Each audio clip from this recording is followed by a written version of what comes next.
Desde luego la bienvenida a todas y a todos ustedes a esta presentación que engalana la Cámara de Diputados. Diría yo, ¿y por qué la engalana? Porque tenemos a la doctora Silvia Gómez Tagle, que es una de las académicas que más han contribuido en una materia que es muy importante para quienes estamos en la Cámara, que nos dedicamos a hacer la política, que es a comprender los fenómenos electorales y sus actores. Lleva años la doctora estudiándolo y por eso es muy importante su presencia en este recinto, mucho más por la noticia que nos trae, los hallazgos que nos trae respecto a la obra de investigación que ella coordinó como investigadora del Colmex, que es el libro sobre la cultura política de los jóvenes. Ya hablaremos más adelante, ahondaremos sobre el tema y también sobre el perfil de la doctora, pero quienes la conocemos y la estimamos mucho sabemos que lo que voy a leer es una síntesis de la síntesis del resumen de su trayectoria. La doctora Silvia Gómez Tagle es doctora en Antropología por el Centro de Investigaciones y Estudios Superiores de Antropología Social, CIESAS, profesora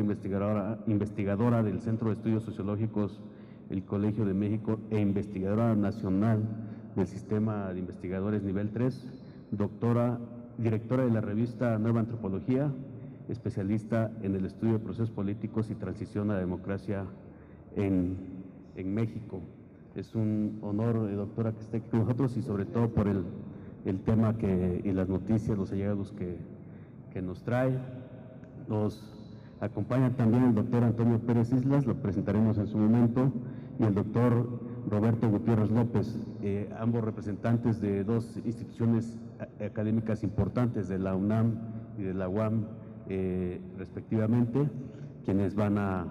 a tener el honor también de escuchar sus aportaciones, su crítica, su lectura, su visión sobre la obra de la doctora, y ambos son también, como la doctora Gómez Tagle, especialistas, estudiosos permanentes de las juventudes mexicanas. Entonces, les auguro que vamos a tener aportaciones muy importantes en el día de hoy. Quisiera referirme al tema que nos trae, que es la juventud, los jóvenes. Nuestros jóvenes son utilizados recurrentemente en el discurso político. Se habla de no desperdiciar el bono generacional porque la población es suficientemente joven, pero yo llevo 2 años de legislador y he seguido las políticas públicas y digo, bueno, ¿y con qué se corresponde? ¿Con qué políticas públicas se corresponde? ¿En qué instancia el joven va y toca y le dice, oye, Estado mexicano, tengo el derecho constitucional a la educación, pero me rechazan, no hay dónde? ¿Dónde se acerca un joven a exigir ese derecho? Y como el de la salud, el esparcimiento, la cultura, el libre desarrollo, etcétera. Y sigue siendo utilizada la juventud en este aspecto. Vienen las campañas el próximo año, vamos a ver las estrategias de cada candidato dirigida a los jóvenes. Algunos piensan o algunas piensan que poniéndose una chamarra de rockero ya, entonces ya tiene conexión y entonces ya los jóvenes van a votar masivamente por ellos, o contratando empresas de marketing que les aseguran que van a llegar a 1 millón de jóvenes al día, que con eso van a modificar y van a convencer y se gastan millones de pesos y millones de palabras en discursos electorales, y eso es lo que vamos a ver el próximo año. Seguramente vamos a ver exigencia de los jóvenes también en propuestas, vamos a ver promesas que vemos elección tras elección de los candidatos, muchas promesas muy oportunistas, ¿verdad? Hay quienes pretenden resolver con una política social todo un problema muy complejo en el que se encuentra la juventud, y hay que estar alertas porque en un vacío de propuestas a veces las mezquindades y las promesas sueltas de esas que pretenden modificar la realidad con un eslogan pegan en ausencia de un verdadero conocimiento del sector juvenil. Tenemos la obligación como políticos, como clase política, desde luego, de no dilapidar el bono de la juventud. Eso es una de las mayores ventajas que tenemos como sociedad, como nación, seguramente es la alta población joven, y no se ha sabido traducir la actividad política, las políticas públicas, y diría yo tampoco las legislativas, en beneficio de la juventud. Varios legisladores, incluidos el de La Voz, hemos traído a esta Cámara propuestas normativas para obligar al Estado a que escuche a los jóvenes, que traduzca sus aportaciones en políticas públicas, pero que también que materialice los derechos, porque los derechos que tiene la Constitución, el principio de convencionalidad, el artículo primero y todos los demás que vienen en los subsecuentes, suenan a poesía, suena muy bien. Quien los lea pensaría que México es un país que vela por los derechos de los jóvenes y los cumple. Sin embargo, como decía, no hay cómo materializarlos. Entonces, la propuesta que estamos haciendo es que haya la obligación de materializarlos, pero también que haya sanciones a las instancias de gobierno que no lo hagan, es en términos generales, pero sobre todo algo que es muy importante y que nos ata al evento que tenemos hoy. Hay que entender a los jóvenes, y antes de entenderlos o en ese proceso de entendimiento hay que escucharlos. Y precisamente la obra que estamos presentando el día de hoy, La cultura política de los jóvenes, es ese ejercicio de escucha. Tiene su origen en la encuesta que levantada en el 2012 y tiene una virtud que estamos escuchando a los jóvenes, pero por oídos de especialistas como la doctora Silvia Gómez Tagle y su equipo de colaboradores, que es un equipo muy multidisciplinario, antropólogos, sociólogos, politólogos, de diferentes disciplinas. Entonces, con esas lupas de los académicos, de los especialistas, de los investigadores, nos están traduciendo en esta obra hallazgos que no les adelantaré, me veo tentado así casi a decirles, porque sería como contarles el final de la película antes de iniciar. Yo mejor daré paso a que nuestros invitados de lujo, de honor, nos expongan lo que ellos, con su mirada, la evidencia que nos están dando en la obra, de tal forma de que podamos tener más claro cuáles son las motivaciones que hacen que los jóvenes participen políticamente y cuáles también hacen que los jóvenes no participen.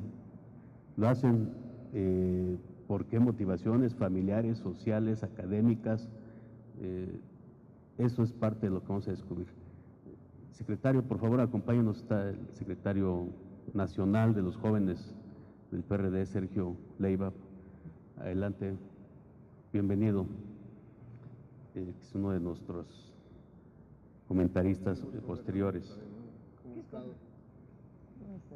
La juventud es homogénea, es una respuesta que vamos a entender, o hay diferencias geográficas en términos del nivel educativo, hay motivaciones y comportamientos diferentes. Esas y otras respuestas nos da el libro de la cultura política de los jóvenes y la evidencia que han encontrado quienes lo han desarrollado. Después de la pregunta, todos tenemos que responder, después de la exposición tenemos que respondernos una pregunta muy importante, que es una de las grandes aportaciones, otra de las grandes aportaciones: ¿qué hacer con la información? La información que se va a presentar, que se encontró en lo que están diciendo los jóvenes en esta encuesta, ¿es útil? Yo digo, parecerían preguntas obvias o respuestas obvias, pero sí es útil,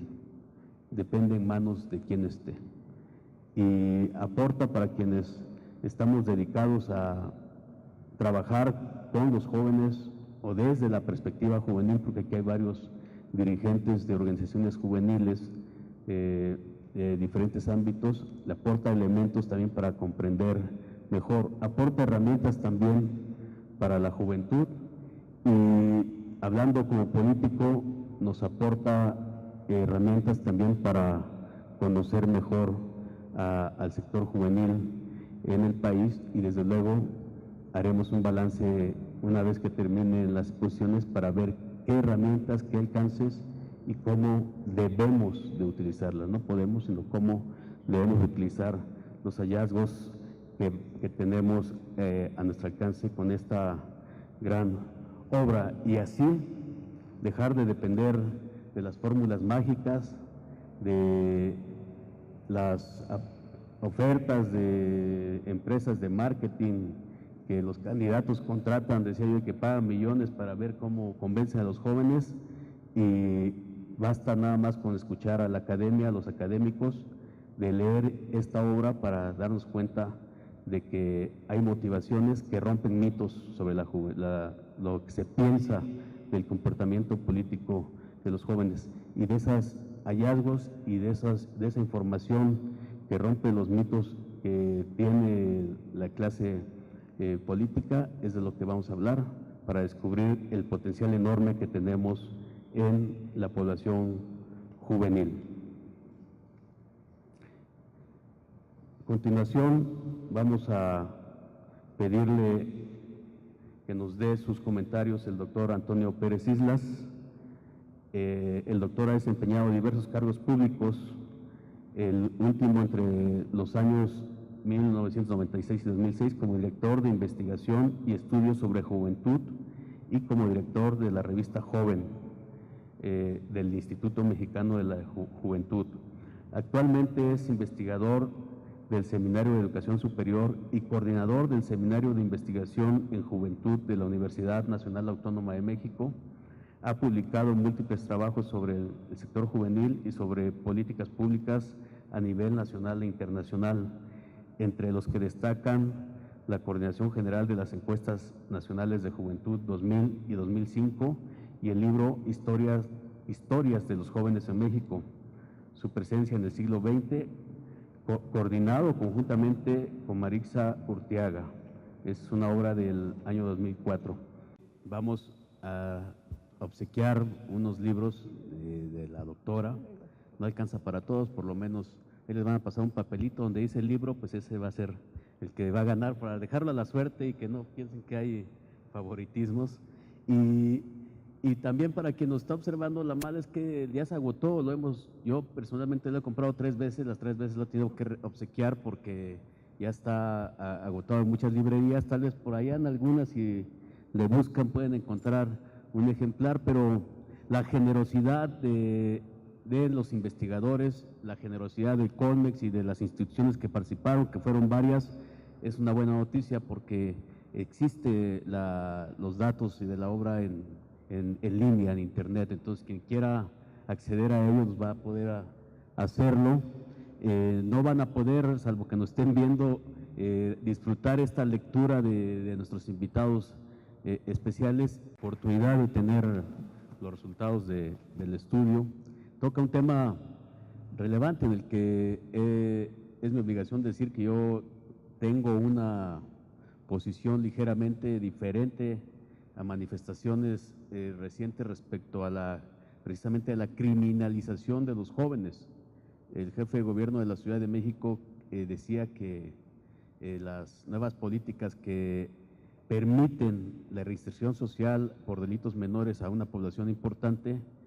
estaba generando problemas para la ciudad. Yo creo que deberíamos de cambiar esa visión de criminalizar y de penalizar las actividades de la población en general, pero particularmente de la juventud, porque gran parte de la población carcelaria en nuestra ciudad y en nuestro país son jóvenes,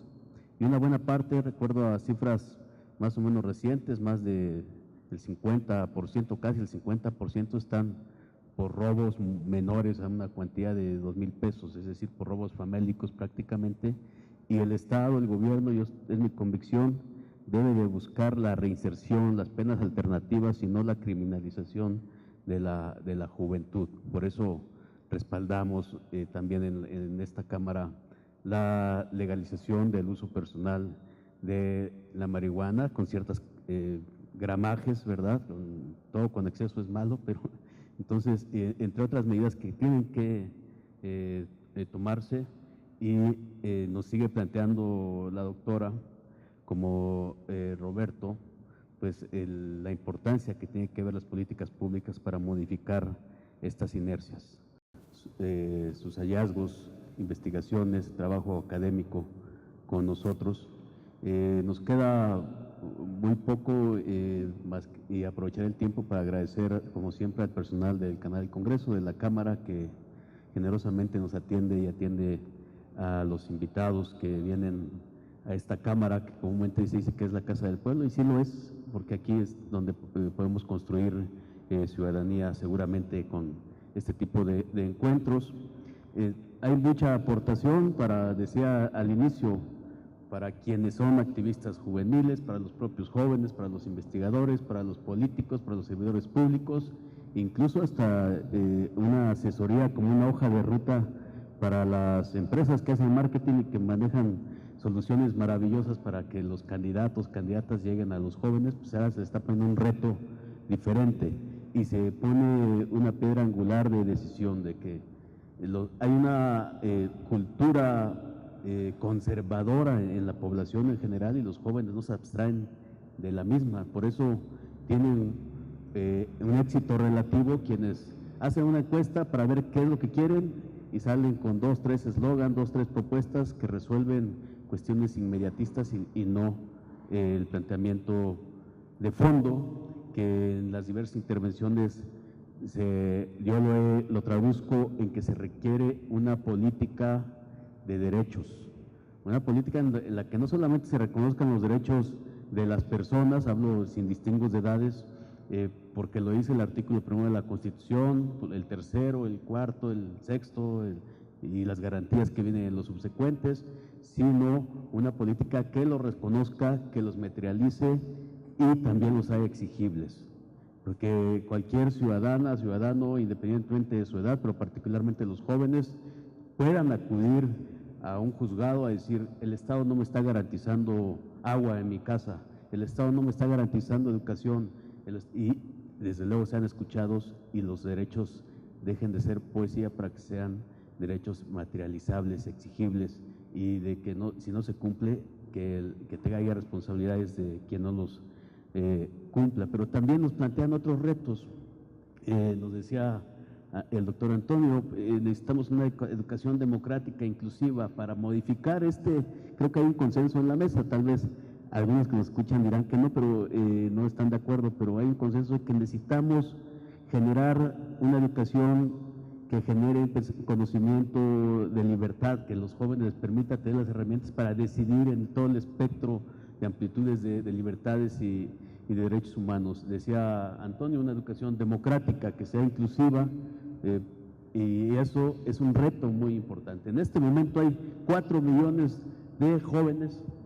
que no están yendo a la educación, que han sido excluidos del sistema educativo, y es un tema importante. Tendríamos que resolver eso para transformar seguramente nuestra realidad, nuestras políticas públicas, que, como lo plantea la doctora Gómez Tagle, rechazan a la juventud y ellos se sienten excluidos de las políticas públicas, no solamente en la educación, sino en general, y vulnerados también en algunos derechos. Tenemos que comenzar a transformarlo, y encontramos en las presentaciones, en esta segunda parte, más allá incluso de lo que dice la obra, que ya en sí mismo es un manjar académico muy importante, sino también nos están planteando nuestros invitados una hoja de ruta en lo que hay que hacer para modificar esta situación de la juventud. Yo terminaría agradeciéndoles su presencia e invitándolos a que hagamos la siguiente reflexión. Si están excluidos, si están rechazados, si la juventud no se siente tomada en cuenta por la política pública,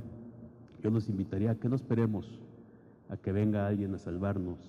a que venga alguien a decir: bueno, yo se los voy a incluir, vénganse por acá, sino que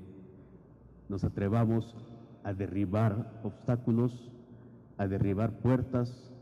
y esa es la mayor fuerza que tiene la juventud. No esperarse a ver quién nos dice cuál es la ruta, sino tomar en nuestras manos la misma. Y es la invitación, no esperen a que la clase política nos acudamos y vengamos a invitarlos, a incluirlos. Hay que ya hacernos cargo de esa transformación que requiere nuestro país, y eso solamente se